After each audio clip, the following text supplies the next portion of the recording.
So Abu, hapo kwamba je, wewe umetumia maamuzi gani, yani ya kwamba wewe ulifikiria pale na kocha wako kwambia bwana wewe bado ni mdogo sasa hivi, yani umechelewa, umekuja ni mchezaji mzuri alikwambia kocha wako, na akwambia bwana lakini umechelewa, umri unakuja ni umri ambao unakuwa na 32 tatu 33. Sasa jinsi ya kufikiria hivyo, na mpaka sasa hivi maisha ambayo wewe umekalia hapo karibia, una miaka mingapi sasa hivi Abu, labda tuseme ya Ujerumani tangu 7 na miaka 7. miaka 7. So kitu umefikiria jambo hilo kwa kuwapanga watoto kule, au una katimu kimoja cha volleyball watoto na wanacheza ambao Okay, yani ndoto zangu yani maelezo yangu ambayo nilikuwa nayo katika nafsi yangu, umenifahamu itabidi labda hapa ni adokoe kidogo, umenifahamu, ndio labda ni adokoe kidogo na watu wasinielewe vibaya. Hiyo ni ndoto yako. Watu wasinielewe vibaya, kuna kitu nazungumza lakini baadhi ya watu wasinielewe vibaya. Okay. Nipo katika kutaka tutatue tatizo hili. Ndiyo. Kwa sababu mimi na mpango wa kusafiri kwenda nyumbani. Ndiyo. Na nitakapo kwenda nyumbani nitakwenda kukutana na wahusika wa sekta husika. Umenifahamu? Ndiyo. Nizungumze nao kwa sababu sikutaka kuzungumza masuala haya katika medium nikayazungumza mapema au nikazungumza labda shutuma au nikazungumza hivi kabla sikukutana na wahusika. Nzuri zaidi tukutane na wahusika, nikae nao, niwaeleze yale yangu niliyokuwa nayo moyoni, umenifahamu? Na imani nataka nifanye interview ya kurekodi kabla sienda nyumbani na kocha wangu aeleze wasifa wangu wa volleyball alivyouona kama mimi na tatizo nini, niwe na clip za videos nende nikawaeleza. Sasa labda unasema muendee kocha wako ambaye wa Ujerumani amekufundisha na wa Ujerumani, huyo ni kocha wangu wa Ujerumani Henry. CV za kwa kwamba huyu jamaa anizungumze mimi CV zangu za volleyball. Abu vipi? Abu umemuona vipi? Kipaji chake vipi? Nini Abu kimemfanya kwamba labda achelewe na nini? Azungumze kama yeye. Nahitaji kufanya na interview. Shafahamu? Na sihitaji kufanya na interview mimi. Nianze kuzungumza mimi, kuna mtu nitamtuma amfanyie interview yeye. Na kisha yeye anizungumze mimi nikiwa sipo machoni. Shanifahamu? Ndio. Shanifahamu? Umeshakufahamu vizuri sana. Hilo la kwanza. Hilo la kwanza. Sasa kilichokuwepo ndio kwamba kutokana na wakati tulionao, maisha ya leo usimwambie mtu nitakupa kesho wakati uwezo wa kumpa huna. Kivipi hapo? Labda tuweke sawa. Okay. Kwamba sasa hivi tumekuwa tunaona kama jambo haliwezekani, lakini unamwambia mtu jambo linawezekana. Hichi kitu tatizo kubwa sana. Kumsaidia labda. Mimi nakwambia. Mfano tunakupa una kazi yako. Ndio. Labda mimi naweza kukuwezesha kazi yako wewe iende juu. Ndio. Na ufanikiwe. Ndio. Ukweli sikwambii, nakwambia tutafanya. Manake hii na waste time yako, napoteza muda wako, nakupa matumaini ambayo yanakwenda kukuathiri baadaye kisaikolojia. Umenifahamu? Sasa wakati tulionao sasa hivi haya mambo hayatakiwi tena. Of course yani, special yani. Umenifahamu? Wakati tulionao mtu mueleze ukweli, ushanifahamu, ili atafute njia nyingine. Sasa kilichokuwepo kwangu mimi, swala zima la hili tunalolizungumza kwamba tukitizama Zanzibar, naizungumza Zanzibar sasa. Sasa tulikuwa tukizungumza Tanzania, sasa hivi nakuja tunaizungumza Zanzibar kama Zanzibar. Umenifahamu? Zanzibar Tanzania visiwani. Zanzibar tunaambiwa ina population ya watu milioni 2. Umenifahamu? Sasa katika population ya watu milioni 2 kuna wazee, kuna yani wazee kabisa, kuna makamo, kuna vijana na kuna watoto. Matabaka kama 4 hayo. Ndio. Ikisha kuna watu walioajiriwa na serikali, kuna watu waliojiajiri, na kuna watu wana vipaji, umenifahamu, wanahitaji kujiajiri kwa vipaji vyao. Lakini sote mama yetu na baba yetu Serikali ya Mapinduzi ya Zanzibar. Unifahamu? Serikali inatutizama sisi, lakini kutokana na uwezo wa serikali yetu haiwezi kukidhi mahitaji ya Wazanzibari wote wakaweka level moja. No, haiwezekani. Ushanifahamu? Hata awe rais nani, haiwezekani. Umenifahamu? Haiwezi, kutokana na uwezo wetu sisi wa kiuchumi Zanzibar, kutokana na mifumo yetu ya kiuchumi tunavyoenda, sababu sisi tunategemea utalii. Umenifahamu? Tunategemea utalii, tunasema tunategemea bandari na usafiri wa anga. Unafahamu? Na kodi ya ndani. Kodi ya ndani ukitazama biashara zetu zinajulikana. Umenifahamu? Na bandari inaonekana, na airport hizi tunapopokea gani inaonekana. Sasa serikali haiwezi kuajiri wote. Sasa hawa wenye vipaji wakipata scholarship, wakipata uwezo wa kwenda kuonesha vipaji vyao na wakaajiriwa kwa vipaji, serikali ya Mapinduzi ya Zanzibar itakuwa imejipunguzia mzigo mkubwa sana kwa wananchi wake. Kwa mfano, umenifahamu? Kwa mfano, mimi na mama, baba, ndugu wote yani sisi ndo familia moja, tunategemea mama na baba wanafanya kazi serikalini. Baba na mama mshahara wao mdogo. Hawawezi kutukizi sisi kutueje, kwa maana sisi tulobaki aidha wengine wataangukia vuta unga, wengine wataangukia vuta bangi. Lakini mimi leo nikapata nafasi, nikaja Ujerumani nikacheza volleyball, umenifahamu, nikawa nalipwa pesa nzuri, mimi tayari na uwezo wa kuwajengea msingi ndugu zangu. Manake serikali nishaivua na watu 10 hao. Mimi leo Ujerumani nikapata pesa, nikaanzisha kitu nyumbani, nikaajiri watu, tayari serikali nishaipunguzia mzigo watu zaidi ya 20. Umenifahamu? Hivi ndo maisha ya leo yanavyotakiwa yende. Vinginevyo vyovyote itakuwa sisi tunailaumu serikali, wakati serikali inahitaji kufanya, lakini kutokana na uwezo wake wa mapato inakuwa ngumu, haiwezi kukidhi hali ya Wazanzibari wote kwa wakati mmoja. Sasa nini kifanya mpaka sasa? Basi swali zuri sana hilo, swali zuri sana, swali zuri sana. Sifundishi wala sikosowi wala siingilii, nazungumza hali halisi ilivyo. Mimi naipenda nchi yangu, mimi napenda kuona serikali yetu haina mzigo. Umenifahamu? Kilichotakiwa sasa hivi zaidi, serikali ya Mapinduzi ya Zanzibar ikae chini, lazima itizame swala la muungano katika sekta zake. Baadhi ya sekta lazima ziwe huru, ili serikali ijinasue katika mzigo mzito unaokabiliwa, kwa sababu Zanzibar, serikali ya Zanzibar itoe bajeti yake ya miaka 10, iipe sekta ya michezo ya Zanzibar iendeshe michezo, basi stili hatutoweza kufika pahali. Itoe bajeti yake ya miaka 10, iipe sekta ya michezo ya Zanzibar iendeshe michezo, hatuwezi kufika pahali. Ni sawa sawa na mtu anayepanda mlima, akifika juu anarudi nyuma. Kwa sababu gani nikasema hivyo? Twende. Break it down. Michezo ina baba na mama. Baba wa michezo, baba na mama wa michezo ni mashirikisho makuu ya michezo kama mpira wa miguu FIFA, volleyball FIVB, International Volleyball, umenifahamu, tennis. Yale mashirikisho yale ni baba wa michezo yote duniani, kwa sababu wao ndio wanotoa mafungu kufanya watu wawezeshe kufanya michezo. Unapokuwa kwenye shirikisho kama la FIFA, maana yake una opportunity nyingi taifa lako kuonekana duniani kimichezo. Sasa sisi tuna pande mbili ambazo zinawania kwenda juu kwenye michezo. Umenifahamu? Zanzibar ina watu wake, Tanganyika ina watu wake. Umenifahamu? Scholarship zinapokuja, Abu,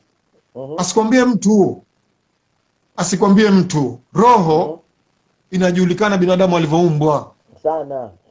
Umenifahamu? Ndio maana kukaa kuna utasha katika baba tunaita baba wa kambu na mama wa kambu katika malezi. Umenifahamu? Umenifahamu eh? Ndio maana kuna kitu kinaitwa baba wa kambo na mama wa kambo. Manake mtoto aliyeletwa kulelewa mara nyingi huwa anafikiriwa katika malezi, anafikiriwa ataanza wa kuzaliwa wa mwenyewe, atakuja mtoto. Unanifahamu? Sasa hapa serikali ya mapinduzi ya Zanzibar, umenifahamu, na serikali ya Jamhuri ya Muungano wa Tanzania, ili serikali ya mapinduzi ya Zanzibar ipunguze mzigo kwa wananchi wake, basi kuna sekta lazima zitizamwe, zipewe ufumbuzi, wapewe stahili kwa kuingia moja kwa moja. Kwa sababu gani? Zanzibar leo ikiingia kwenye shirikisho, umenifahamu, mimi siamini kama Tanzania bara itaathirika. No, siamini. Haiwezi kuathirika. Unanifahamu eh? Zanzibar uchumi wao mdogo ukilinganisha na bara. Ndio. Umenifahamu? Kwa maana hiyo Zanzibar tutatoa nafasi kwa watu wenye vipaji kwenda. Kwa mfano hai, Zanzibar sasa hivi kuna watu wana vipaji vingi, lakini vipaji vyao havionekani kwa sababu hawashiriki mashindano ya kimataifa. Ndio. Kama Zanzibar. Umenifahamu?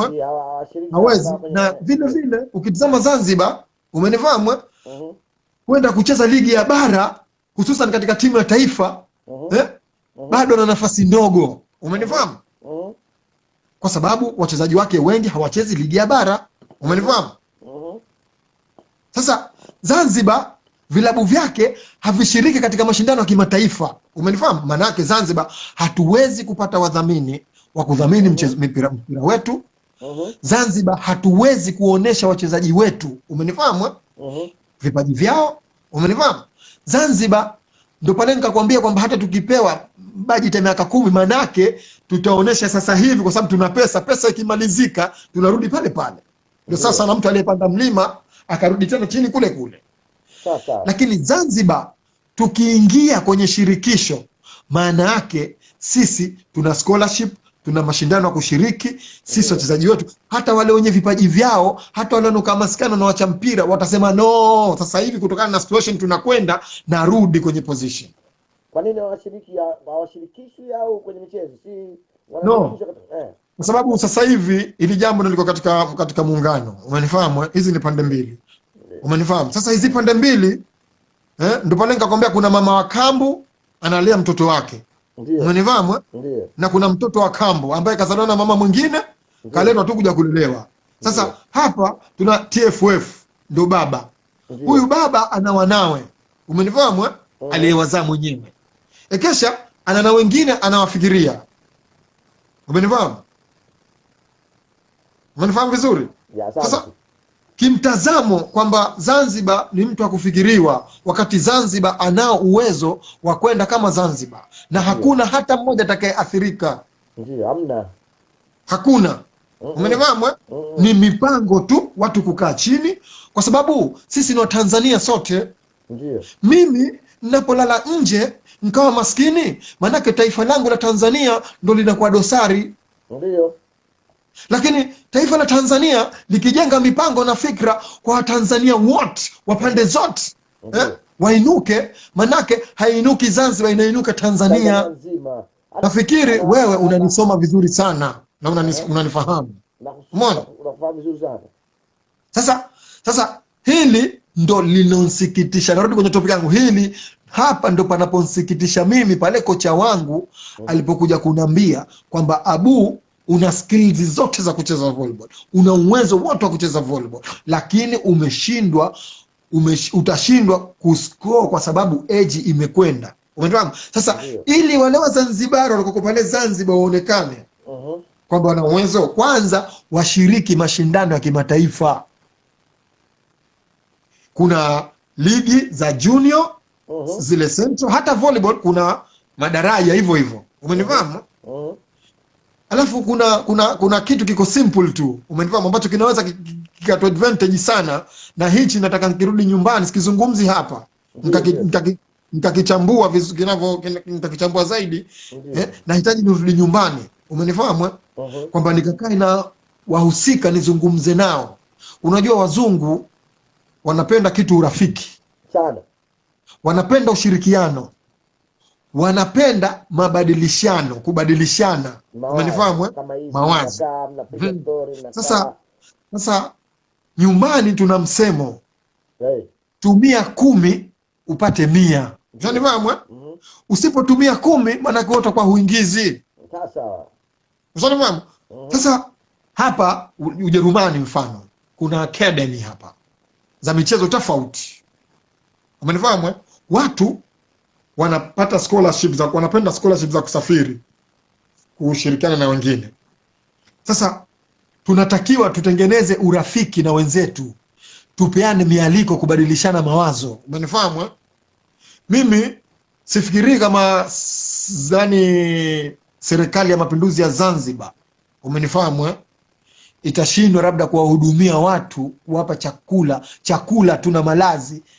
Watu wengine wakaharamia usafiri wenyewe, sababu kwenda na kurudi, lakini sisi tukatoa malazi na chakula. Umenifahamu? Watu wakaja tukabadilishana mawazo, kwa sababu zamani tulikuwa zamani tulikuwa tunapata hizo scholarship, watu wanakuja Zanzibar, kama utakumbuka kipindi kile, wingi tu miseta ile nini, yani watu wanakuja kutoka nje.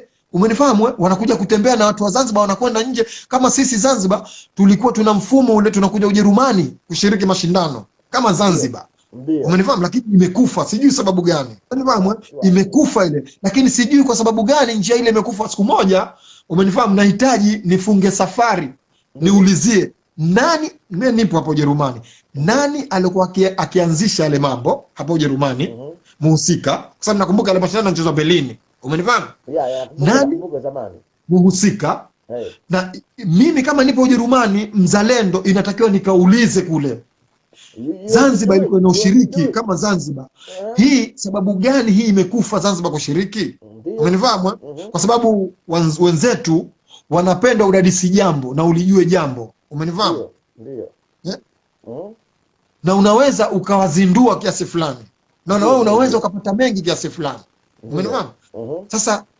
Sasa haya yote haya tunayozungumza, umenifahamu, kwamba haya ndio yanonifanya mimi Zanzibar kama haijawa mwanachama wa shirikisho la dunia, umenifahamu, Zanzibar hatuwezi kamwe, mpaka nitatua kaburini mie, mpaka vizazi vyangu vitatua kaburini, hatuwezi kuwa na michezo bora, hatuwezi kutoa nafasi za scholarship kwa watu wakajiajiri kimichezo. Tutaishia siku zote tu, umenifahamu, Zanzibar wana vipaji, Zanzibar wana vipaji, Zanzibar wana vipaji, Zanzibar wana vipaji, Zanzibar wana vipaji, Zanzibar wana vipaji. Tutaishia hapo hapo kadri tunapotoka na tunapokwenda.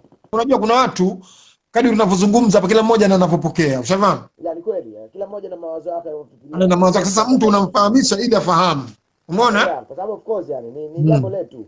Ni jambo letu, ni jambo linatuhusu, na ni jambo ambalo lazima linatakiwa lizingatiwa, ili Wazanzibari ambao wamekwama sasa hivi kwenye suala la michezo wapate kutoka. Unajua binadamu kadiri unavyokuwa na akili inakuwa. Of course Umefahamu? Definitely yes. Kwa hiyo kama mimi ukinitizama, nimetoka utoto nikaja kijana, sasa hivi baba. Ndio. Mwenye watoto 3. Umefahamu? Blessing, that's blessing. Kwa maana sasa hivi akili yangu natizama maisha ya baadaye ya watoto. Focus kwenye watoto ndio. Umefahamu?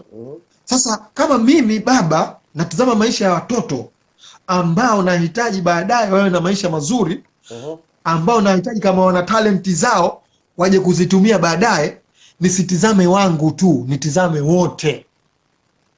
Ndio Mungu anapokupa neema. Usiwe mchoyo katika jambo kutaka kuwapa wenzako. Ukitizama unachagua, usifikirie hapa, fikiria wote, kwa sababu binadamu wanategemeana. Sawa. Unafahamu? Mimi na wewe, wewe kaka yangu. Unafahamu? Nimekujua nyumbani. Leo hii manake mimi ingekuwa nimekuchunia na tusingekuwa hapa tunazungumza. Na tusingekuwa live kama sasa hivi. Lakini sisi binadamu tunategemeana. Ndio maana Baharesa Mungu kamjalia na pesa, lakini pesa zake asingeweza kufanya kitu kama hajaajiri watu kufanya kazi zake. Ndio. Kiufupi Abu, kwamba riski ya mwanadamu Mwenyezi Mungu ameweka heshima inatoka nyuma mgongo wa mwanadamu. Sasa tunakuja kwenye topic yetu.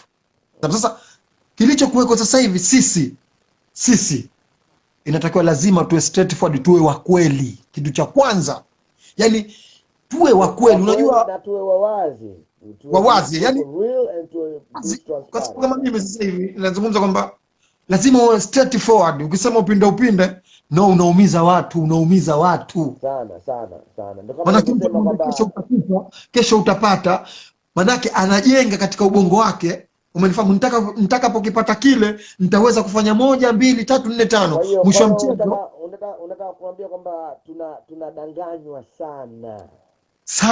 sana, yani kitu kinachoniuma katika nafsi yangu, tunadanganywa sana na naumia sana kwenye nafsi yangu. Wow. Manake mimi nilipotoka nilikubali kwamba nadanganywa. Abu, tutakupa pipi usilie, nyamaza. Unanifahamu? Lakini leo mimi nina watoto. Sasa Na wenzangu wana watoto. Tutengeneze mazingira, tuone watoto wetu, sio wangu, watoto wetu wanakuwa katika position ambazo zitaweza kuwafanya wasiwe wavuta bangi, wasiwe wizi, wasiwe watu wa hadaa, wawe watoto ambao wenye uwezo na kuwasaidia wenzao. Umenifahamu? Yeah, I believe so. Yeah, you're right. Lakini sasa leo Zanzibar, tunarudi Zanzibar, tunazibwa. Yani kuna ile kwamba kama mtu unamziba macho, unanipa nafasi nishiriki katika nini ile inaita challenge. Hivi wewe kwamba mimi nashiriki katika mashindano mamoja tu ambayo anachezwa Afrika, tena Afrika Mashariki, unaamini kweli mimi wewe nitaonekana mimi kipaji changu? Sidhani.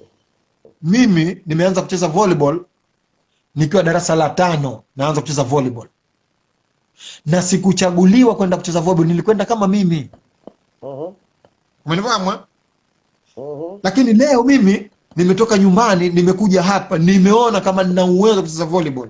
Ndio. Na maneno haya sikusema mimi, kasema mwalimu wangu aliyekuwa hanijui toka nilipotoka, kwa sababu wao wanajiuliza, Abu, umejifunza volleyball wapi?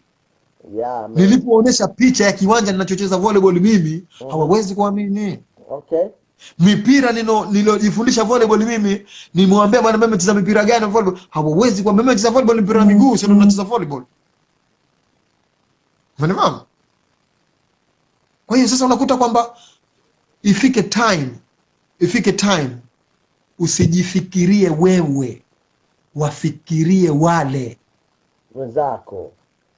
Manake wale utakapowafikiria wewe, utajenga uhusiano nao mzuri moja. Umenifahamu? Tunarudi kwamba binadamu wanategemeana. Umenifahamu? Wale ndio watakao kufaa wewe kesho. Umenifahamu? Sasa sisi kama ile msemo wako unavyosema kwamba sisi tunashiriki kwenye mashindano mamoja, hii inakuwa ni kama danganya toto. Ni kweli. Hii inakuwa ni kama danganya toto. Umenifahamu?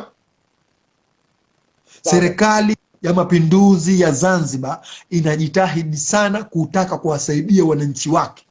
Lakini kuna wenye uelewa na wale kwa wale, lakini mimi nikitizama serikali ya Zanzibar haina uwezo wa kukizi mahitaji ya wananchi wote wa Zanzibar, haina. Popote mnasimama naweza kusema hilo.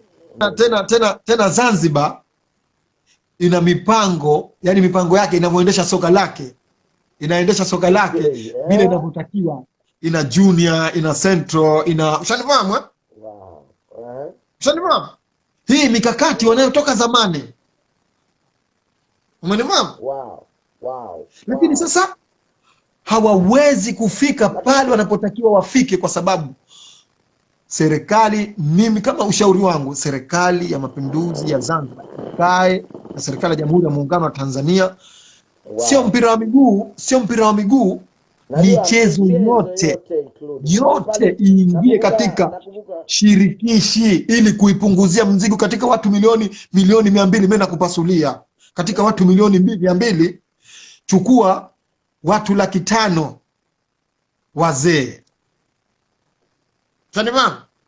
Ndio. Katika 500,000 wazee kuna watu 250,000 wameajiriwa na serikali ya Mapinduzi ya Zanzibar. Tunanifahamu? Kuna watu 300,000, umenifahamu? 300,000 wamejiajiri kwenye maduka sijui nini. Ushanifahamu? Kuna watu milioni nzima, kuna watu milioni nzima, hawa wana vipaji ambavyo wanahitaji kuvionesha ili wajiajiri.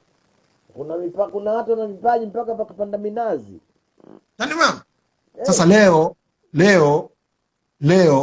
leo unazuia kwamba hawa wasende moja kwa moja, na hakuna athari yoyote inaweza kutokea, yoyote hakuna, kwa sababu kinga jambo ambalo linaweza kuleta athari, wewe ukaumia, yeye akasimama.